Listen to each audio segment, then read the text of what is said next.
Hey everybody, welcome to the Portsmouth Basketball Podcast. This is part 2 of an interview series. If you haven't heard part 1 yet, go back and check it out. But for those of you who are here at the right time, thank you so much for listening. Let's get into it.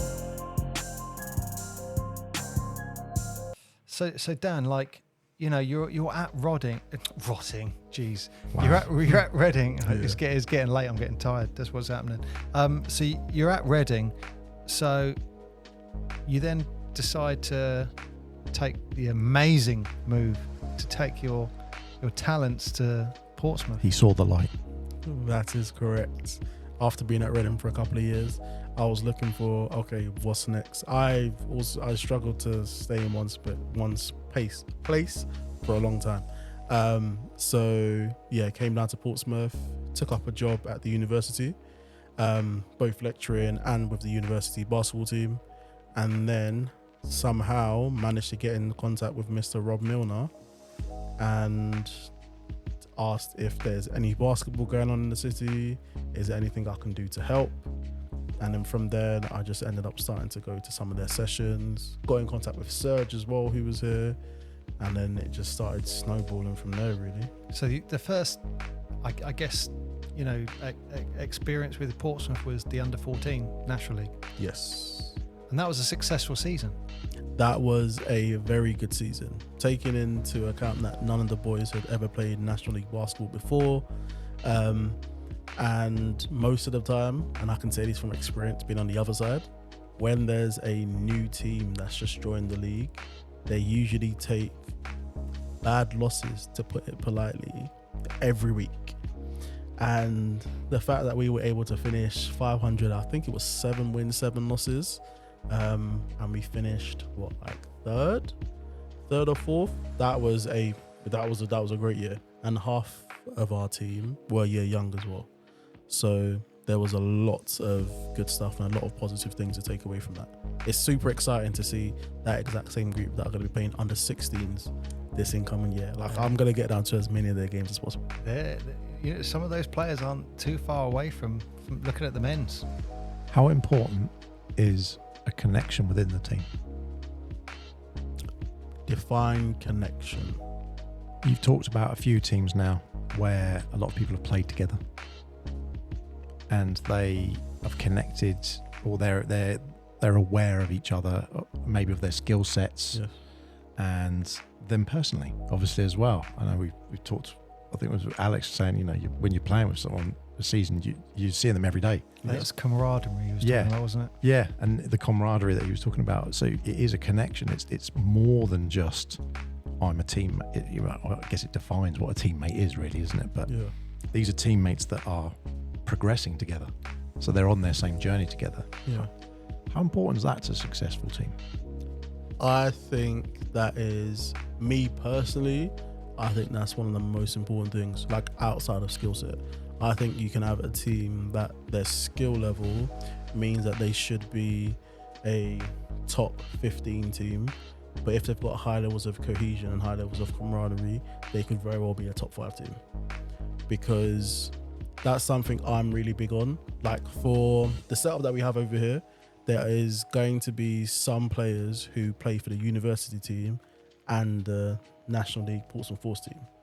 And for some of those guys, they're going to be seeing each other 6 days a week, sometimes twice in a day. And it's like, if they don't like each other, they're not going to want to be there. There's going to be negative vibes and all those bits and pieces. And for how demanding we are, for the amount of different things that they have to do and have to remember, it's a lot easier when it's less of, oh, I have to go to practice, or, oh, we have a game, but, oh, I'm going to chill with my boys at practice with coach. So that's why I try and be as relatable and relaxed with the guys as much as possible away from the court. So we might jump on the phone, or I might pick some of them up and drop them off to practice and whatnot, because I know how intense we can be on the court. And something that we're trying to really push a lot more this year is, can we help people? Well, can we make it a thing for people's birthdays, for different holidays and whatnot? Like, can we have some team bonding stuff, like Christmas or end of year thing? Just something that makes it feel more of a family and more of a, yes, our connection is more than just we turn up and play basketball with each other. Because I think it's those connections and those relationships that you end up remembering. Yeah. It's you know what, it's similar with the Portsmouth Fury. It's a social team, more of a family oriented team. Yep. And it's why people who have played for the Fury look back at that team and, you know, are like seriously saying Fury for life kind of thing. Yeah, It's bigger than the game. Yeah, and anyone who has played for the Fury, you know, understands that part of the I know it sounds corny, but understands that part of the family. So it's the same thing being instilled in the men's National League. I mean, there's definitely levels of respect, I'd say, between players and coach. You guys get along. We can see that. Yeah.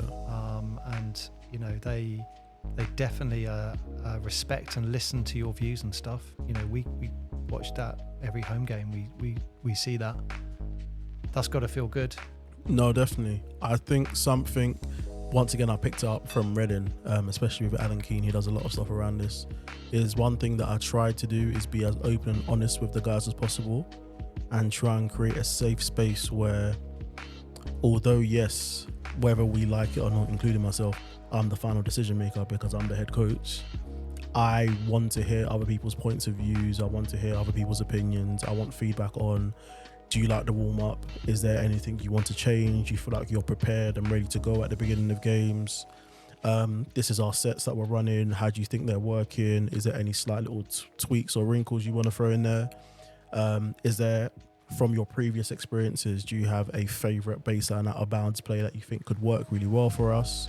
I want a lot of that feedback, because at the end of the day, I have one point of view and my experiences, but those guys are actually on the court. And sometimes we'll be playing a game and the guys are coming over to me to be like, yo, coach, I'm seeing this, and this. Just to let you know, keep an eye on it. And in my mind, I didn't even realize that was happening because I'm thinking about another 25 other things.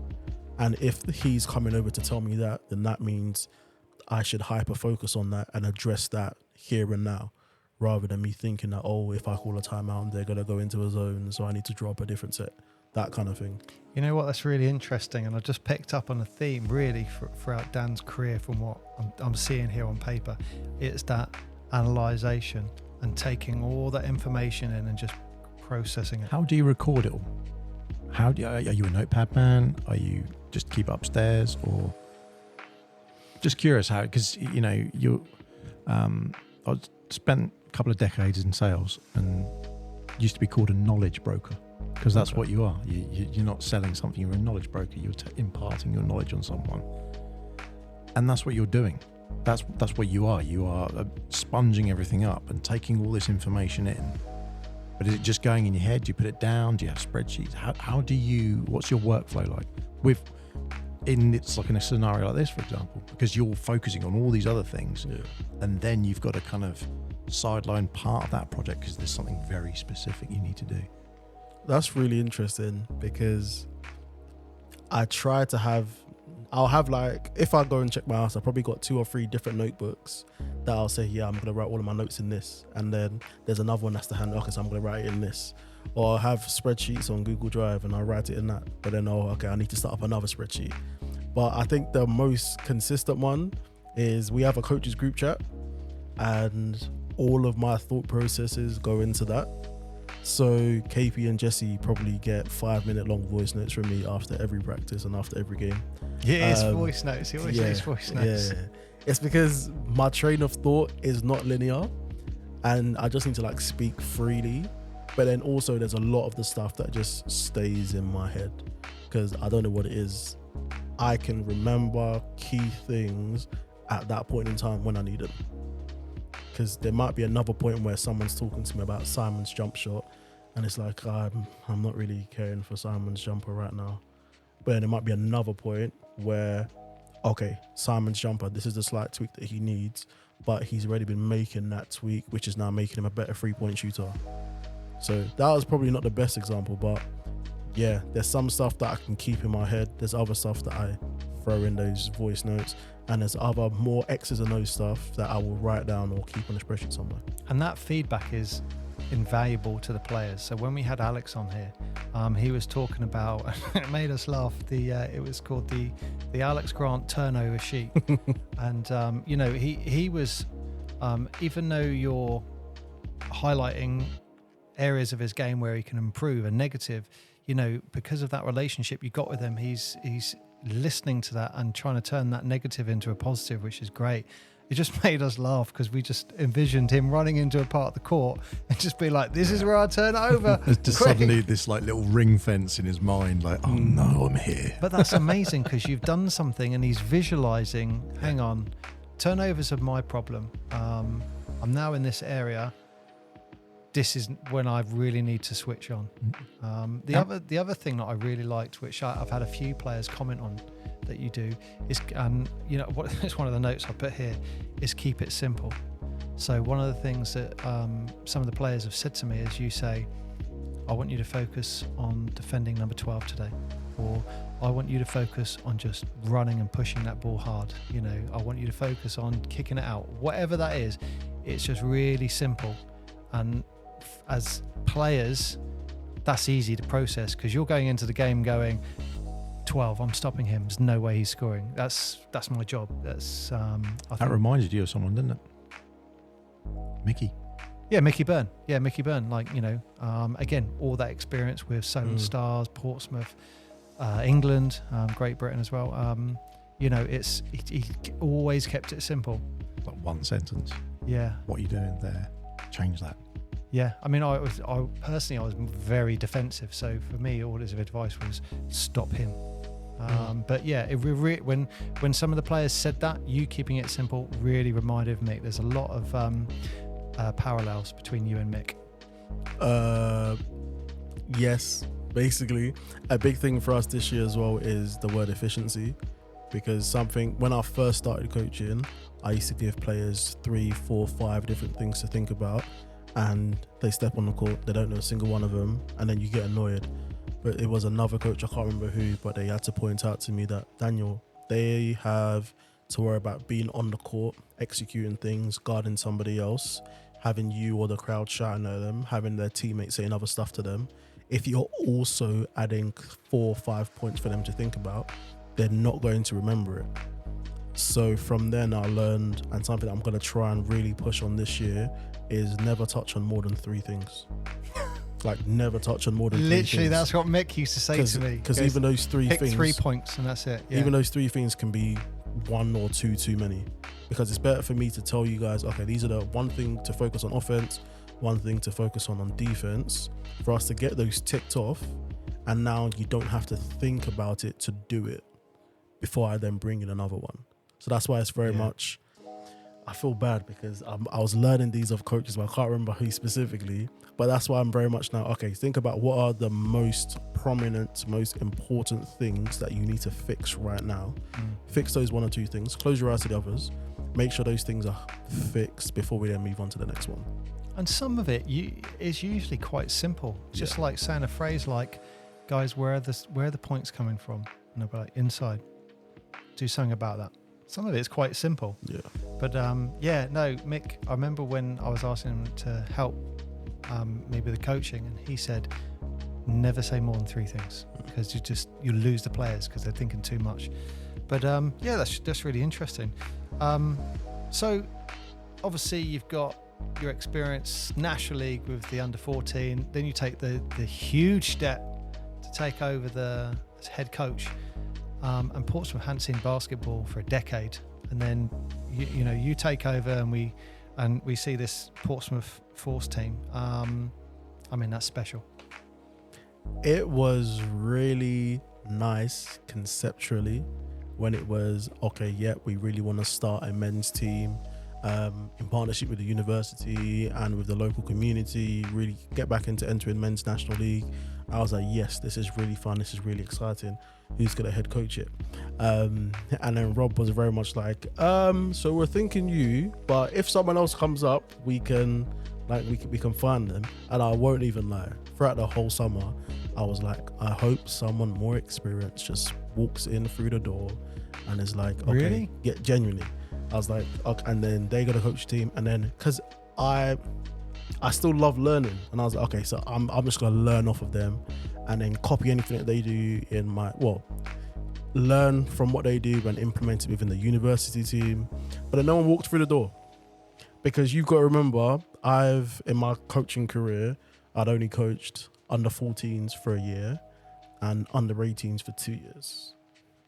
So it was like, to then, yes, I'd been doing some uni stuff, but to then take over a senior men's national league side, Division 3 or not, it was like a wow. Like, okay, Daniel, this is real basketball, because you're coaching people who are older than you. Some people might have been playing longer than you. Some people might be more experienced than you, but they're still going to be looking at you to be like, okay, so what are we going to do? What's going to happen next? Stops with you, yeah. Yeah. So it was like this is really happening. So it took me some time. I spoke to a couple of different coaches, and it was like, okay, this is really happening, but just do what you do and don't try and make yourself someone else. Because I know a lot of coaches go through the experience of, oh yes, I was learning from so and so, and when I started coaching, I was just trying to copy them. Yeah. But I knew that's not me, especially because at that point I was 25. Yes, 25. Yes, 25.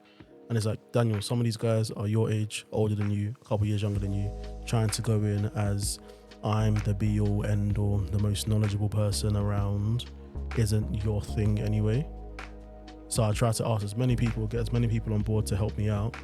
And then, as you would have it, as God would have it, we had a very successful year and just missed out on the playoffs in our first year. So just on that, how did you feel the season went? Like, what was your positives and your negatives? Positives from the year was going 13-5, and that the home crowd only saw us lose twice, which is a huge positive. Positive is people like Zion, who got exposed to playing senior level basketball. Positives is finding the opportunity for some of our university level players to also go and play at that high level. And the biggest positive is the fact that Portsmouth now had another senior men's national league team that could bring the community together. I'd say overall, those are like some of the best positives.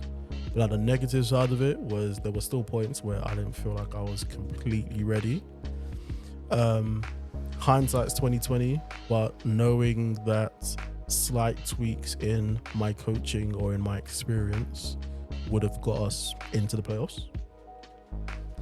Also identifying the fact that our style of play helped us at points, helped Simon almost get an MVP, but at other points was detrimental, because I think everyone could agree that there were points where we were too reliant on one or two players, and if those one or two players were hurt, couldn't make the game, or weren't having the best game there, then everyone else was kind of like, okay, so what do we do now? What do we do next?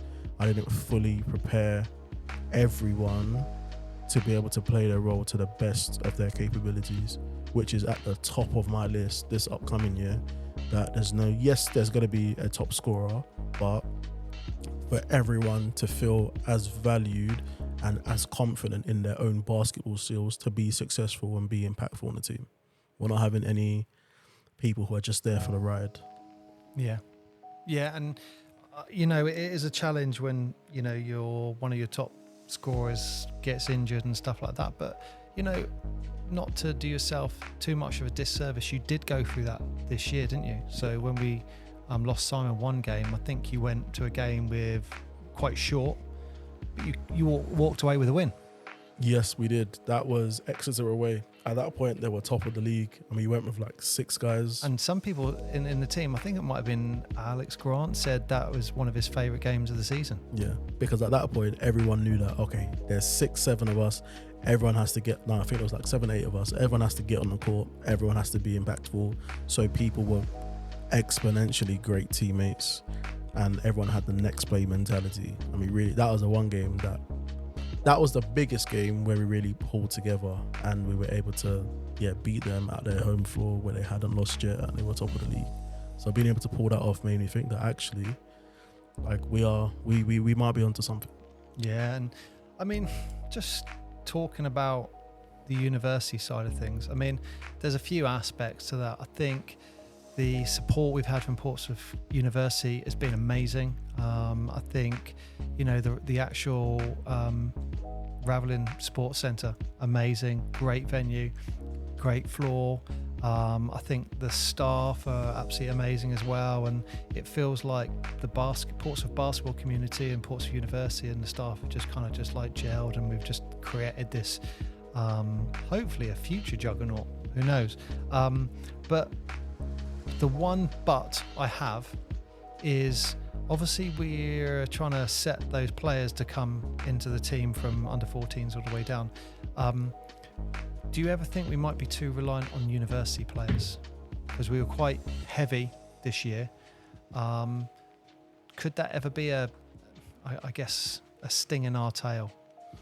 I think if you find a lot of teams in like similar situations as us, there are connections and partnerships with universities or with colleges. So you do get a bit of a carousel of players where you will get some players for 1-2 years and then they're moving on because they're graduating and whatnot. But I think that's why our junior setup is super crucial, because ideally what we would love to happen is we have some older guys who have been around Portsmouth, who have played, who want to come back and like continue playing and continue giving back. We then want to have a group of guys from the university. He's not asking you, Paul. He's not asking you. I could just see you there sat up going, oh yeah. Hey, Older players, yeah, I'll put a suit on. Dan, I'm telling you now, if you end up with 6 players, you tell me. I will warm that bench out. I have no problem with that. I'll give you a shout, don't worry. He'll phone me up and go, Dan, give me 5 minutes and I'll be registered as National League. I'll give you a shout. I'm ready. And then have a couple of uni guys, but then what we want is, like, my dream is that 1 year we've got an under 18 kid who is a Portsmouth bred and born, but is in the starting lineup for our Division 3 men's team. Because what we want is just the whole pathway to continue churning out really high level kids that are going off to do amazing things and playing at seniors. Like we currently have 2 or 3 of the under 18 kids who are practicing with us over the summer. And wow. Yeah, and hopefully as the year goes on, 1 or 2 of them might be able to kit up, and maybe one of them might be able to step onto the court. Wow. So Hang on, is that an exclusive, Dan? That's another exclusive. It was He's borderline. dropping him. He's kept him in his pocket. And That was a potential kept them in his borderline. pocket. I don't know what Exclusive. happened. But if you know, some people listening may not appreciate, may look at the like NBA, and you know, once you've got to the NBA, players are moving and they're getting ball purchases, etc. Like that. In the BBL, in the British leagues, is it very much just reliant on people feeding through the teams in these youth structures? Is that how a lot of the teams work in, say, Division 3, Division 2? At what point does it change where you might get players coming in? So to be completely honest with you, people start getting specific imports from Division 2. Oh, really? Yeah, like you can find, so at the Division 2 level, even at the Division 1 level, you might find a team that is specifically connected with an academy, like an EABL academy, Yep. or specifically connected with a university team. However, the rules allow you to bring in 1 or 2 imports, Yep. so non-UK nationals or non-Europeans, to come and pay and play. Luca, if you're listening, just saying there's a ticket there. So this season, our player was Eric Dew, right? Yes, this season just gone, it was Eric. Did you know a few months back, Eric, how many points did he score? 36 points in the finals for the Portsmouth Fury. Got MVP. That does not surprise me. Ridiculous, isn't it? He was on fire. He was on fire. Eric is one of those guys that if he gets going, he is a problem. Big problem. Yeah, he's just quick. He's really quick. You could just see he is just been training all year round, and that final was just like pinnacle. I mean, listening to some of the other players, they were just like, I could hear them coaching. I could hear them going, just can't guard him. What am I supposed to do? Like, it's like, that's what you want to hear as a coach, isn't it? Yeah. So, I mean, are there any potential players coming in this year that we're not aware of? And we got Alex Grant coming back, which is great news. Sign the contract on the show. Yeah. Well, he didn't need to sign the contract. So we don't need to pay him. I mean, I still got the contract here. We don't need to pay him the 2.9 million per year mark. Yeah, so we do have Alex back, which we didn't expect to, but we are happy to have him back. Definitely, very much so. He's definitely going to be able to help us. And apart from that, we have Ollie Blake, who's back. Ollie's back. Yeah, Nice. Ollie Blake, our captain's back. Simon's back. Patrick's back. Sam is back. So those are the guys who I can definitely confirm who are back. But then we're also going to have a couple of new faces, which will be interesting and exciting. A couple of local lads, which is my favourite part. But I don't want to say too much because a lot can still happen between now and the beginning of the season. But I feel like our group is almost set in stone and we're ready to go. Are there any current Portsmouth guys that we might know? So you may know this guy called Harry? Yes, Harry Bates. Harry Bates. We know Harry Bates very well. We do. He's played for the Portsmouth Fury for the last 10 years. Wow. Wow. And I've been saying to him for 10 years, Harry, you should be playing National League, mate. When you started last year, I was like, Harry, you should be going to the trial. I think he did turn up to the trials, didn't he? I think so, yeah. I'm sure he did, but I don't know what happened. But this year when it came around, he was talking about, Harry, you're going to those trials. Like, you know, and I'm saying this as an older player, that window that you have to play National League basketball in your lifespan, it feels quite short. Yeah. And, you know, if you decide not to play National League for a season, or in some people's cases 5-10 years, you know, you're going to look back. I'm telling you, you're going to look back and regret it. I know Andy Rowlands had a similar thing. He left the game for a bit and he looked around and regret it. I would massively regret it. Yeah, it was great to see or hear Harry potentially doing that. Okay, so we might see Harry this year. You will. Let's get him on the show. Yeah, we got to. 100%. Yeah. New blood. Get him in. Yeah.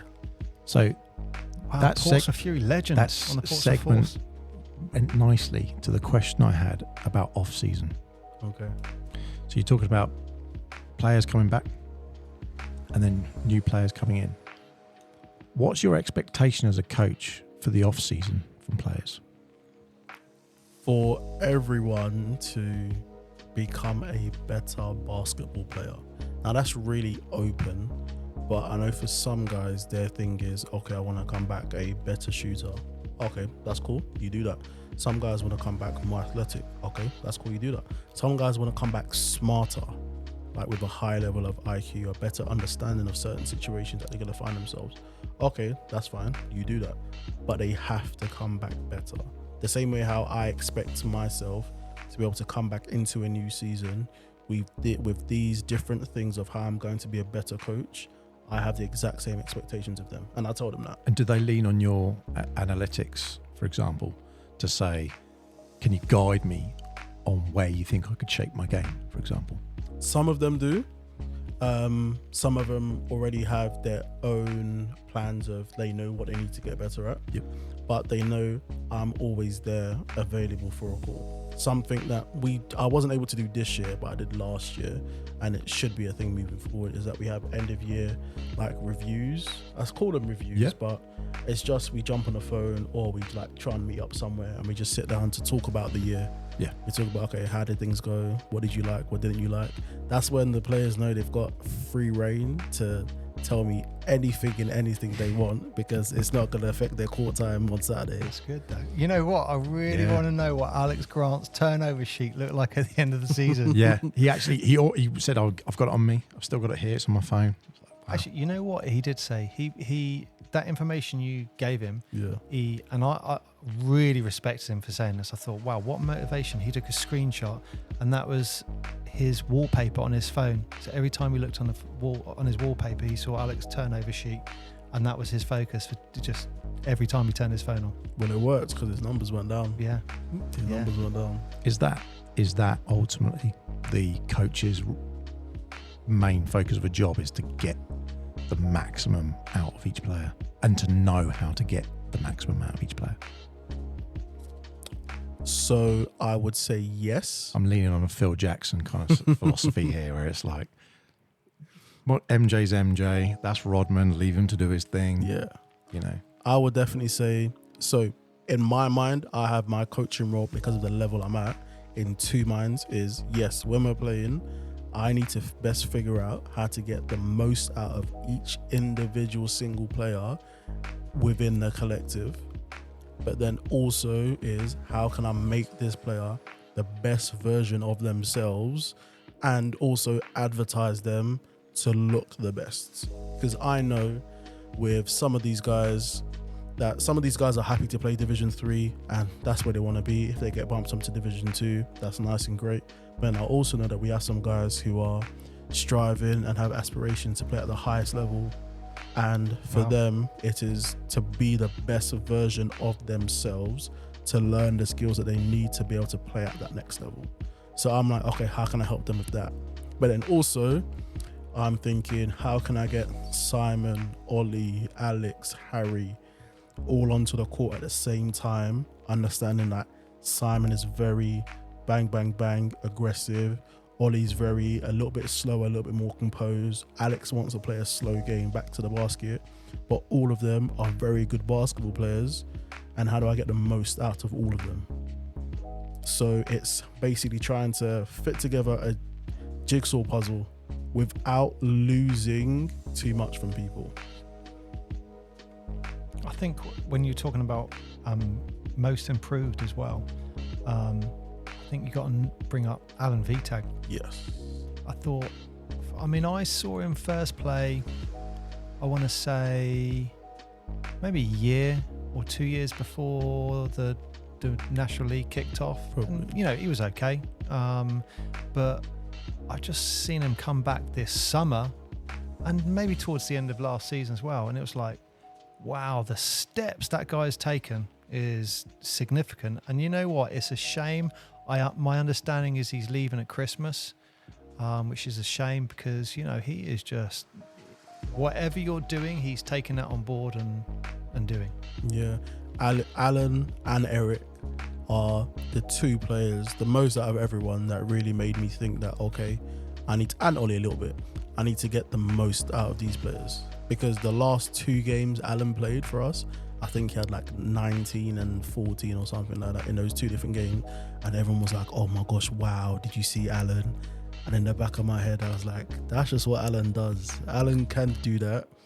But I'll put it on myself, I didn't put him in the environment where he was able to do that or something close to that on a consistent basis. It was very much I'm just going to pass the ball to Simon or Alex and just play defense.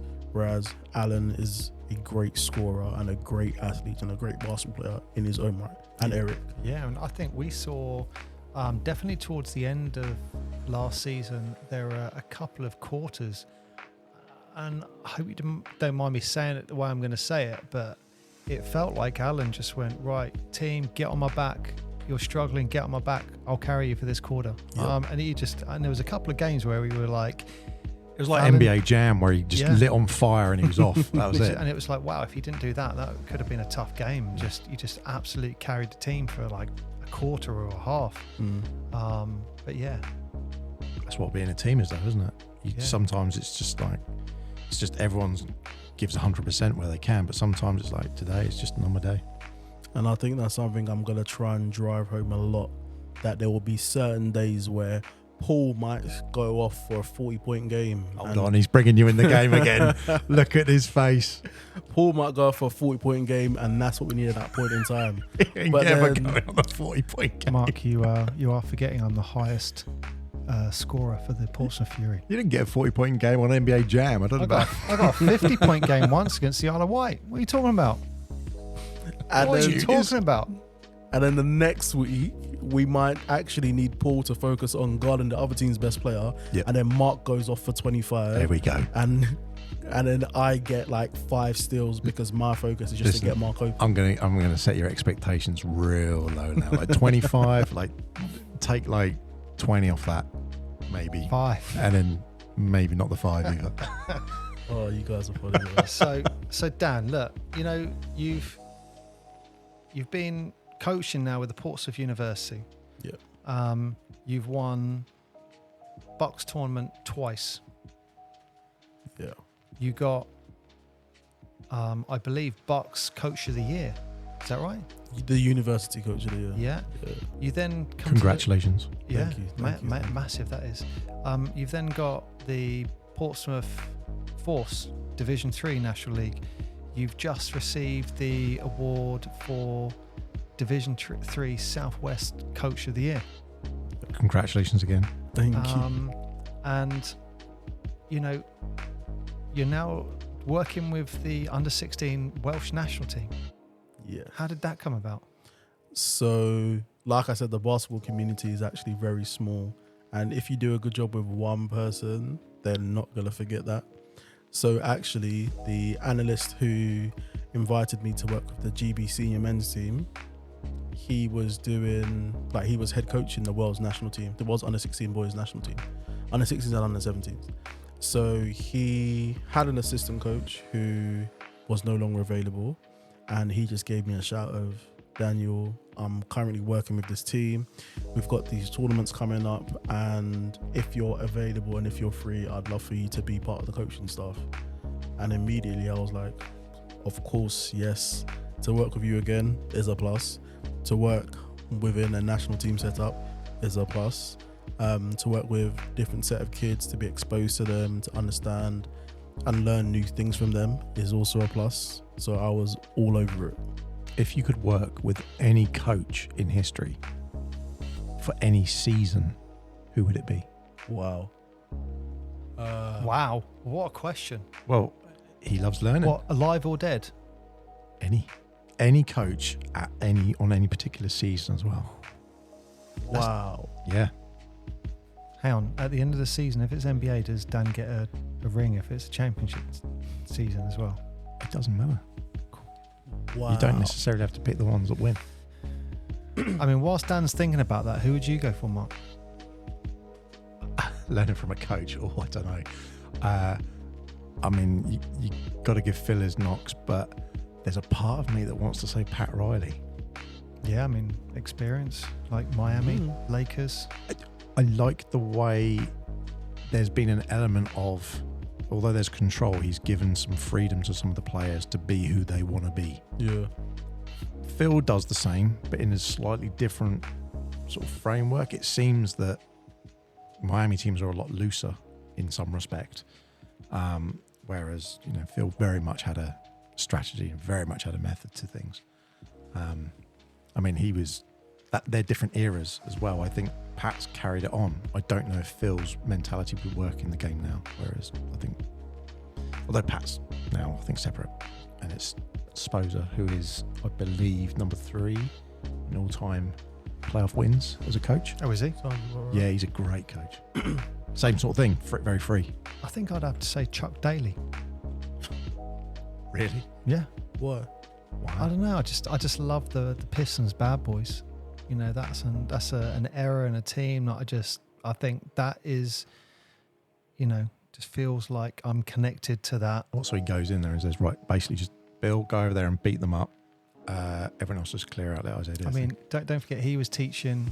He had Isaiah, Bill Laimbeer, Dennis Rodman, Mark Aguirre, John Spider Sally. Yeah, I mean, he didn't have any chumps there. 2 National League teams. They beat the Celtics, they beat the Lakers, and they were trying to beat the Lakers and the Celtics when they were great teams. The Larry Bird and Magic Johnson days.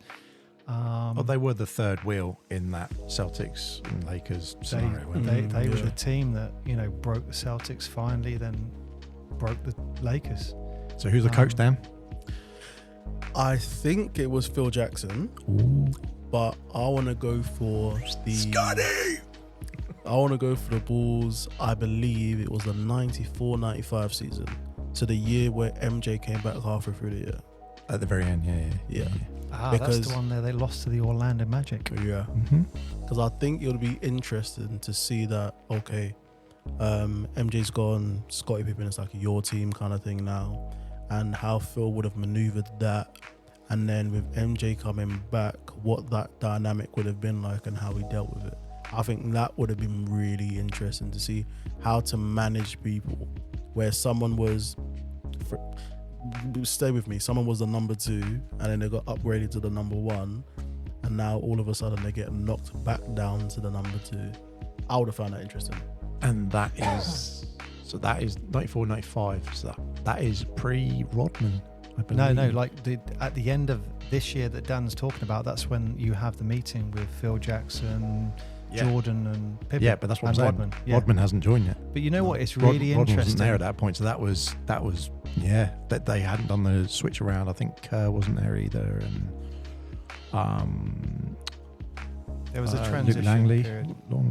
Luke Longley might have been there. But you know what I think is really interesting is out of those 8 years, or I guess those championship years, Dan doesn't pick the championship That's year. exactly where I was going. He goes for it's the like year all the people, where that's the one where they'd had the 3 years, then they had a bit of a clear out. he goes for the experience. That's Horace Grant wasn't there. Yeah, he'd already gone to Orlando. Yeah. That's what I mean. The clear out, the championship done. Don't forget, he was all on Orlando, and he was the one that they lifted up to beat the Bulls, and Jordan was just like, take a mental picture of that. I'll be back next year. Yeah. Wow. A non-ring year. Yeah. With Phil.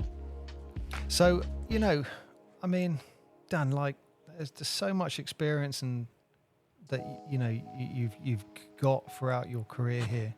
But one of the things I wanted to bring up, and it's one of the things that I loved about the National League setup, more specifically you and some of the fan favourite players, was there was a National League under 12 and under 14 award ceremony.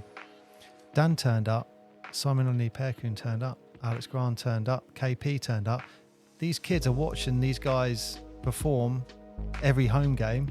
Now all of a sudden they're getting their awards. Their idols are giving them their awards. And you know what? I looked at that and I just thought, that is really good. That's really admirable, that is, because it's instilling that respect, that family, that, I'm not big to not come down here and do it. And one of the things I wanted to do when you were on the podcast was highlight that, because I wasn't the only one who just thought, you know what, that's great to see that. It just brings in that, I guess, camaraderie or family unit for Portsmouth basketball as a whole. I think it's great for everyone to feel like we are a whole club. I think it's very easy for people to think that, okay, yeah, so there's all the juniors and then there's a senior men's team that's there by themselves, separate to everyone. Like, we are a whole club from top to bottom. That's why it's going to be great with everyone wearing the same kit. It's going to be great when we have some of our under 18s on the men's bench. It's going to be great when some of the kids might be playing or on the bench for the age group above. But I also can't take all the credit for it, because the other thing is we just have really good people on our men's team. Simon, Alex especially, they're just very good people. So having them around is a huge plus. We've been talking for a long time. I just noticed, Mark, I've only said this once in 8 episodes, but I'm going to say it again. This is our longest podcast now. He's an interesting character. But we haven't even got to the question section yet. We haven't even got to the questions. No, not yet. But Dan, strap in. With all that you've told us, what is to come? Not from a Portsmouth perspective. I know with Portsmouth, we're just gradually building up, even just from the entertainment side of things. We're doing little things. I mean, this podcast itself, I think there are probably very few teams in the country that have their own podcast. But what's to come from you? What are your future goals? Is NBA going to Europe? Where do you want to go in your basketball career? My basketball career might be slightly different to some other coaches, where some other coaches might say they want to go to America. Dan is dying. He's been talking for 2 hours now, and his throat is dying. He was almost going to say that he was going to leave the Force, but he just couldn't do it. That's what it is. See, the universe is telling him, no, you're Mark, stuck here now. That's it. We've got 100% success record with these contracts. These contracts are great. We'll have to write another one up for Dan. Lifetime membership. Done. Okay, I think I'm alright. I might have another coughing fit, just an FYI. But my plan is not to leave anytime soon. I see it as I've been part of the growth and development of this Portsmouth Force baby. So, to be honest with you, I can't see myself leaving anywhere, at least until that under 14 group that I had have made their way through 2 years at 16s, 2 years at 18s, and at least one of them is playing for the men's team. Because I'm very much on how can we develop basketball in this country altogether, and how can we make more opportunities, more experiences for all kids in all different areas, and how can we begin to challenge your France, your Germany, your Spain on the European stage. Yeah, I mean, we spoke offline about why not basketball in the UK is just not competitive when it comes to European basketball. And, you know, one of the things that you mentioned was how the academies and the feeding of the teams at youth going right through was so critical. Do other countries do it a better way, or is it just that we need more people, do you think? I think always having more people is great. Also having better people is great. When I say better people, I'm not saying that I'm the best coach in the world. I'm so far from that.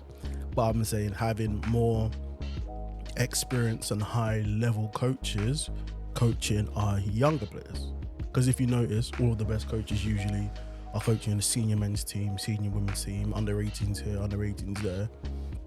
We don't have the best coaches in the country coaching at under 12s, coaching at under 10s.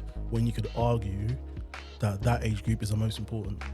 Because if they have the right foundations, the right fundamentals, then by the time they get to that under 18 level, you actually don't have to do that much. So, I mean, you touching on that, when you say high school and college basketball in the States, for example, those coaching positions are highly prized, aren't they? They're really, really, very, very famous players often cite their high school coach as well as their college coach. Yeah. And they're right up there with the NBA coaches. Yeah. For not only for the value to the colleges themselves, for obviously the feeders and the etc. So do you think that's where we need to look at it in terms of the UK to bring some, I won't say bigger talent, but I'm just trying to, I was looking earlier just while you guys were talking about what NBA players, just NBA players the UK's produced over the last decade or two. Not that many. It's a short list. I think we have to find the best way for us, because America, they have their thing where high school basketball and college basketball is seen to be so important. Like, there's so much hype in that. That is such a huge deal. The AAU is such a huge deal.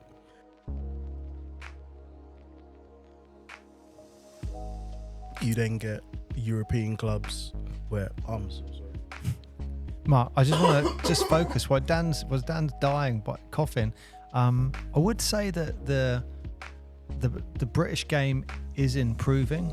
I mean, an example I would give to that would be the 3-on-3 tournament recently, where Great Britain won the tournament, and that's men's international 3-on-3 tournament. I mean, I know it's a different game, but that just says, you're still going up against all those big teams. I mean, I know sort of sidetracking a bit, but I was pretty disappointed with the NBA. And obviously Adam Silver's listening to this right now. Adam, I'm disappointed in you, because they moved the NBA Europe game from here to France. And I understand why they did it. And there's a big basketball community in France. And so, I get that. But at the same time, I think that did hurt basketball in the UK from losing that NBA game and having that exhibition. I know that used to be a big game that a lot of people used to go to. Yeah, we went up. Yeah, we saw the Celtics play. Who did they play? Oh, I don't remember. I remember Lewis Hamilton rocked himself in and Yeah. sat down for a while, didn't he? But we saw the Celtics championship winning team, so that's got to be 2008, 2009? Yep. Something like that. Yep. But yeah, you know what? The only thing I do think, and again, it has very much influenced our stuff that we've been doing in the Force games, and I don't know how to sugarcoat this anyway, but I do think sometimes the crowd can be a little bit boring in England. Like when we went to that game in 2002, it was like the crowd didn't know how to cheer. Yeah, and I mean, Dan, you touched on that earlier when you said sort of with the players, they weren't sort of sure how to respond to putting an atmosphere in, and it was exactly the same with some of the cues that you put on musically, getting people to clap their hands and so forth. There's a learning curve, wasn't there? There is a learning curve because people need to be educated, like this is what you do. But if you go to an NBA game, it's an experience. It's the game is there, but there's everything going on and there's a lot of people there. Now I went to a WNBA game when I was in Minnesota, and that was different because you're in the same place that you're playing the Timberwolves, but the crowd was smaller and the crowd were closer. So it was a different noise. They played the noises a different way, and it just felt different somehow. And you just wonder, so if I went to a Timberwolves game after that, which unfortunately I didn't at the time, I would love to have seen that dynamic a bit of the difference, because they definitely played things a different way because there just wasn't as many people going to see that game, which, you know, more for them because the tickets were pretty good. And it was a good game. And I got to see Seattle play because they still have a women's team. Sold the men's team, but they kept the women's team. Figure that one out. That's nice. You saw Sue Bird play. I'm not bitter. I'm not bitter at all. So Dan, next season, coming up to next season, you know, you got a couple of friendlies coming up, and I think that ends with this big home game that we're looking forward to, where it's the Portsmouth Force at home to the Kestrels. And you know what? It's got a little bit more meaningful significance, definitely for a lot of us, because of the Mickey Byrne Memorial that is going alongside that, and that's hopefully going to be an annual thing. You know, what are your thoughts going into that game? Because very much from a fan perspective, this isn't a friendly. This is a game. You know, people could turn up. We want to win this one. He's running on the court if you win. But you know, what's your thoughts going into that game? And then, you know what, a week later you got a cup game away, and then bam, season starts. So we are very much using that friendly game, well, the game against Solent, as our last preparation of, okay, this is where we're really basically treating it like a normal league game, where we're going to coach it the same, we're going to have rotations the same kind of sets and whatnot that we're going to be looking at. So that's like, for us, the season starts on that day, and then we're looking to just kick on from then. So we're allowing for a lot of learning, a lot of progressing from now until that 16th of September. But from that day on, it's go time, and we are really getting after it, because we all know we have one goal, a tough goal, but we have one goal for the end of this year, and that's to be talking about how we're going to prepare for Division 2 next year. Yeah, and you know, look, let's face it, the Kestrels team that are turning up, they're a Division 1 team. They were Division 1 going into Division 2, so that is a really good test of where your team is, where the bar is there. How do you prepare for that as a coach, knowing the team that you're playing is a tier higher, maybe 2? But does that make all the pressure on the Kestrels? 100%.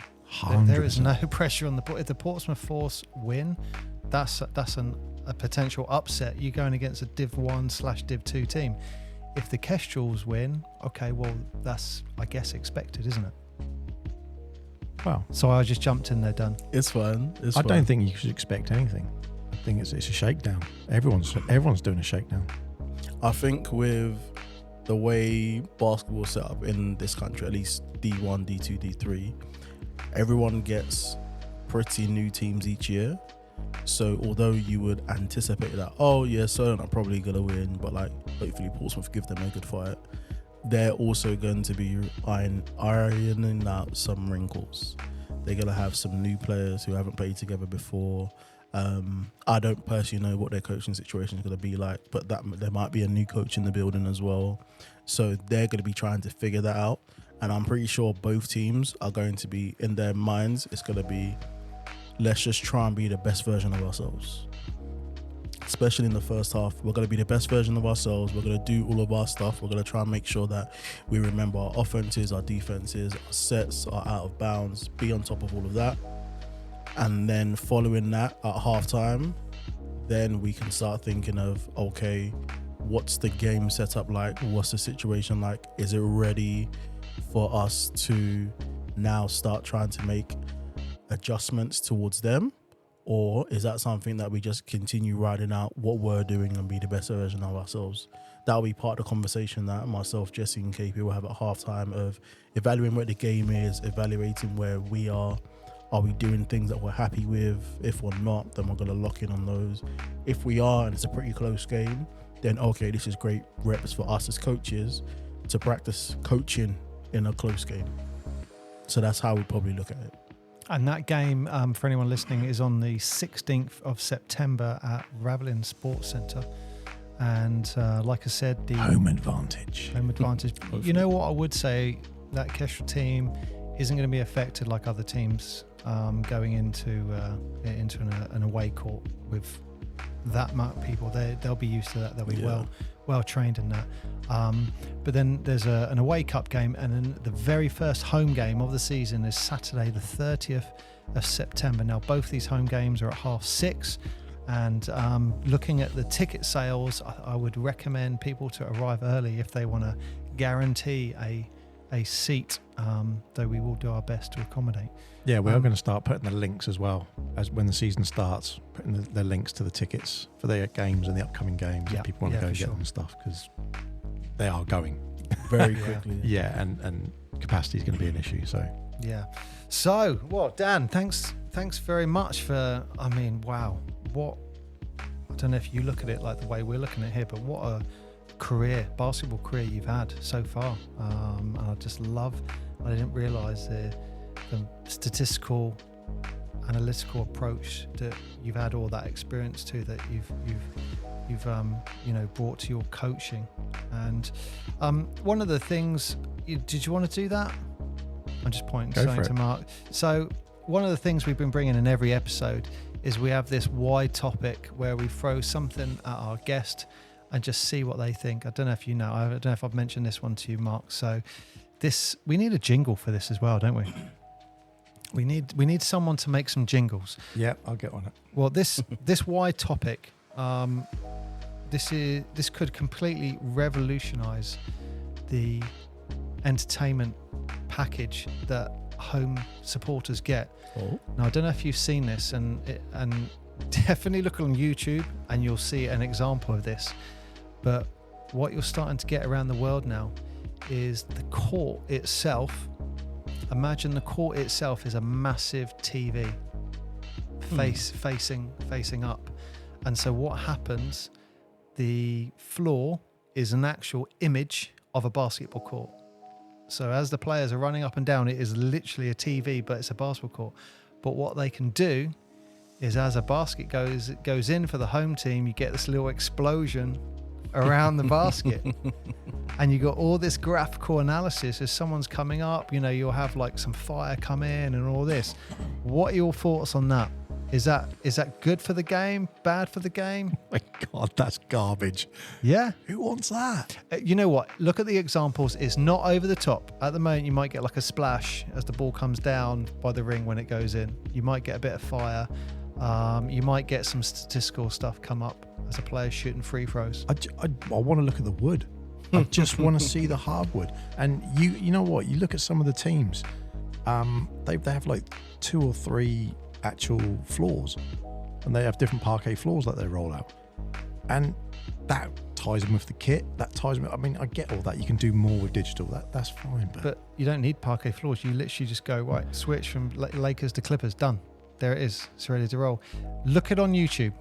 I mean, So it Mark just sounds like the worst idea. Mark isn't a fan. Dan, No. what are your thoughts? Well, it's someone's going to put goldfish. someone's going to come up there and say, hey, you know what? At the halftime, let's make it look like a fish tank or something. And someone's going to do something, and then some idiot's going to think that's a cool idea. And before you know it, Orlando Magic, they're sponsored by Disney. Disney's going to be like, yeah, play the trailer for the latest thing there that everyone can see. That sounds like great. And it'll be like the biggest TV in the world. Yeah, advertisers are going to go nuts for it. That's why they want it. I get that, but does a player really want anything going on underneath their feet? No. That's what I was going to say. That I understand trying to increase the fan experience, increase advertising opportunities and whatnot, like use of technology, use of AI. But for me personally, I'm just showing the video to Dan now. for me personally, as long as it doesn't impact or affect the guy's concentration, then I think it'll be fun. Is that what you're talking about? Yeah.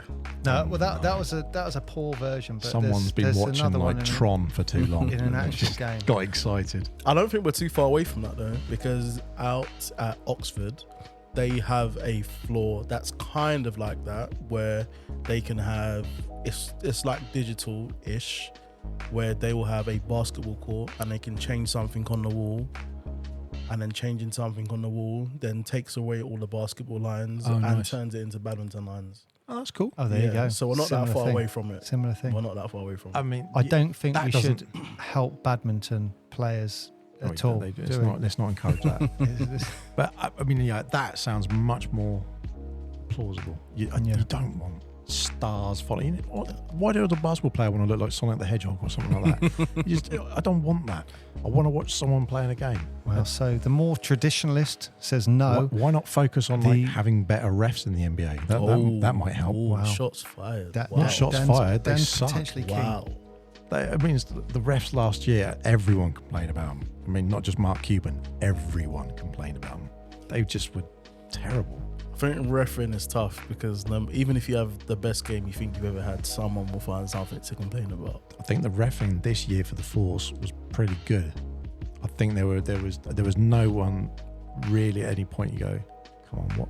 That's not like you're giving too many calls one way or the other. I think it was really consistent. Consistent is the word you need, really, as a ref. Like, no ref turns up to a game and goes, I want someone to win. They don't care. They couldn't care less. And they don't turn up to game thinking, I'm gonna have a bad job. It's just, it is very challenging being a ref, and you have to make a micro decision like that and go, that was a foul. And once you've missed it, you're talking half a second later, the play's gone. That's it. It's gone. It's very difficult. Is what it is. Yeah. It's the same as if there's a foul. Sometimes it's like, is that flagrant? No, the guy like stumbled and tripped and knocked him over. It is what it is. It's in game. It's a tough job. Yeah, move on. So Dan, we've asked all our guests in the studio. We've got a basket. We've asked all our guests to take a shot on our basket. Coach is not immune from this. No, definitely not. So Dan, can you take a shot for us? And there's 3 shots. There is. The third shot is known as the Stevie Ware bonus shot because he is the only person to score. Yeah, he set the benchmark, so it's only fair we name it after him. Yeah. However, if you hit, say, 2, then well, we might have to become rename the Daniel. The Daniel Fatomide shot. It could bonus shot. I don't see that happening, but let's see what Let's see. Right, hang on. Right, we have Portsmouth Force head coach Daniel Fatomide. He is walking calmly over to the 20-foot line from the basket. He looks pretty focused. He's taken a few warm-up bounces. And here's his first shot. That's long. It was long. It's harder than it looks. His second shot is going up. And it's short. Oh, this is the Stevie Ware bonus shot. Third shot. Oh no! In and out. Was that in and out? Steve Ware remains the only person to score in the studio. It is hard. That is hard. I mean, I have done 2 in a row, but, you know. Yeah. No one else saw that. No, I did shoot like 28 before those 2, but so yeah. Well, thanks for shooting the shot, Dan. And we always finish the pod with Mark's questions. These 2 crucial questions. I told you them before this time. I'm giving you a little heads up because I know it's going to be difficult for you. You can have anyone to take that game-winning, series-winning shot. It could be a 2 or a 3, inbound, in-game, whatever it is. Who would it be? I'm actually glad you did give me this question beforehand, so it gave me time to think about it. But I would go Larry Bird. Larry! That's the first time he's come up. What's Larry shooting? What's the scenario? The good thing with him is it actually doesn't matter. So you're 1 point down, you just give it to Larry and go 3, 2, do whatever. Figure it out. Because he's one of those guys where at the rim, mid-range, shooting threes, getting to the line, making the right play. Like, he is that guy. And he makes like big shot taker, big shot maker. Wow. The hick from French Lick. That's the first one we've had of Larry. Who's not Jordan.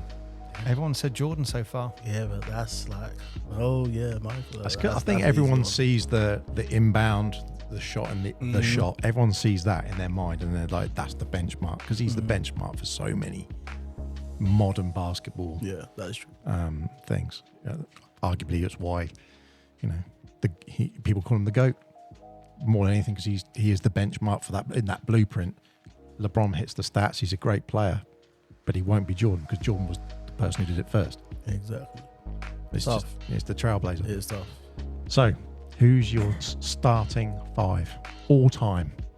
You get one person on the bench, and because you're coach Daniel, you got to choose the coach as well. Well, didn't he already do a coach? Because you asked him who'd spend his season with. Oh wow, you say that, but it depends on his 5. Oh, okay. And the 6th, he might not choose the great Phil Jackson. My all-time starting 5. So these aren't my top 5 players of all time. No, not This your is top a 5. Starting 5. Yeah, Alive or dead? it makes it a little bit more fruity, doesn't it? So I would have Steph, Michael Jordan, and LeBron. Now, my 4 and 5 might be a little bit left field. Do it. My 5 is Hakeem the Dream. And now my 4. I'm pretty biased because he was like my first ever favorite player. But his intensity is through the roof. Mr. Kevin Garnett. Oh, that's a good choice. Mr. Kevin Garnett. Mark loves that one. Who's warming the pine? Who's number 6? Oh, Kobe's just going to come off the bench and do a madness. Really? Yeah. Interesting. He's going to be so annoyed the fact that he's coming off the bench. He's just going to shoot everything. And I'm okay with that. And who's coaching? I think the only person who could deal with all those personalities is Phil Jackson. Staying with Jackson. Staying with Phil. Yeah. That's a bit of a, Phil Jackson's the easy one to choose. But with all of those guys, that is like Steph and Hakeem will be fine. But KG's a nutter. Yeah, and Kobe intense. Coming off a bench is wild. No, I have MJ on the bench. That's even wild. Can you imagine how angry he would be? Can you imagine being the person who's like, MJ's walking on the court, you're like, no, sit down. You're going to say that to MJ? I could never. And then imagine subbing him in. Imagine like every second he walks on that court, everyone would see him and be like, oh, our game's over, that's it. He would be coming for blood. Every point he'd be staring at it like, that's what you were missing earlier. Mark, we've almost killed Dan's voice here. This is fantastic. He's going to be struggling to coach for the rest of the week. Well, Dan, Very You're much welcome. To all the Force players, you're welcome. He's going to be quiet. He's just going to glare and point at you. Yeah, I got KP and Jesse. I'll be fine. well, Dan, thanks very much for coming on the official Portsmouth Basketball podcast. And we wish you all the best of luck for the upcoming season. And we would love to have you back, maybe in the season, to get your analysis on that, and then at the end of the season, maybe to finish the pod. That'd be quite good, wouldn't it? And we promise they'll be a lot shorter than this one. This is getting the history. I think with a lot of these podcasts, you're getting all the history on someone. If they come back on, we've established that, so it's just the current stuff, isn't it? I think, next time I need to bring a drum kit and let Dan have a little go on the drums, because Yes. we've heard some rumours That would be very, very fun. he likes tapping the pigskins, so we'll get him involved in that.